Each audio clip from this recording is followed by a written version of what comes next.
Maniniwala ka ba kapag sinabi kong ito ay sisig? Isa to sa mga naunang version ng sisig, sisig matanda o kung tawagin ay sisig matwa ng ating mga kapatid na Kapampangan. Madali pa to sa easy, tuturuan ka ni Tipsy. Let's go!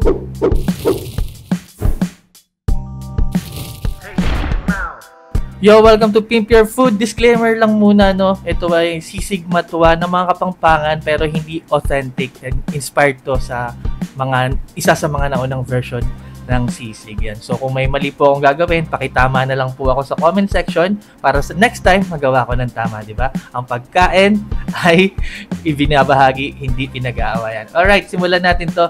Meron ako ditong maskara ng baboy. Pinakuluan ko yan sa tubig na may aromatics. Maskara lang yan, di ko sinamahan ng tenga, no? Tubig na may bawang, sibuyas, paminta, laurel at asin. Ang gusto ko diyan malambot na malambot, no? Kasi gusto ko yung texture niyan, yung parang gelatinous. Ayan, pinakulang ko lang hanggang sa lumambot tulad ng nakikita nyo. And then pwede na natin hanguin at ating papalamigin muna, no? Yung tipong kaya na nating hawakan kasi hihiwain natin yan. Kasi sisig nga. Depende sa hiwa, ay depende sa gusto nyo. Ayan, hiniwa ko siya as chunky dahil nga inuulit ko, gusto ko yung texture ng maskara. Kung gusto nyo naman, pwede nyo yung gawing strips or pwede rin mas maliliit pa o mas pino pa, no? Kanya-kanya naman yan.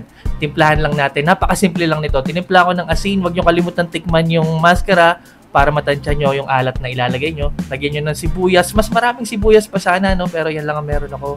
Tapos paminta. Ito, ang magpapasarap dyan, timpladong suka at magpapadali ng ating trabaho, timpladong suka, no? Gamit ko dyan paumbong na may mga pampalasa na yan. Kung wala kayong timpladong suka, feel free po na magtimpla kayo ng sarili nyo. At yun, ganun lang kasimple. Haluin lang natin ng mabuti. Ayan, tapos pwede nyo na yan i-serve kung gusto nyo or ibabad nyo muna ng konti yung medyo mamuti-muti na yung maskara para nasip-sip na yung suka. Siguraduhin yung paboritong suka at masarap na suka ang gagamitin nyo dahil iyon po ang magdadala ng ating dish. And now look at that.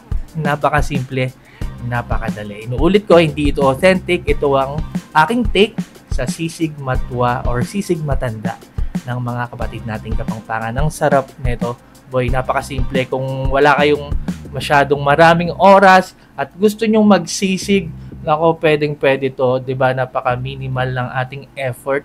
Ayan lang, napakasimple. Pwede nyo yung patakan ng kalamansi kung gusto nyo, pero ako basic na basic lang talaga ang aking ginawa. Ang sarap niyang pulutan, syempre ang sarap din sa kanin. Ayan, sana na-enjoy nyo to. Sana subukan nyo, no? Kung tingin nyo, itsura pa lang masarap na. Subukan nyo kasi masarap talaga. Ang sarap ng maskara. Boy, lalo na kapag malambot. Yan, maraming salamat sa palagi nyo panonood, pagtangkilik, pagsuporta at pagsubaybay. Ako po si Tipsy D.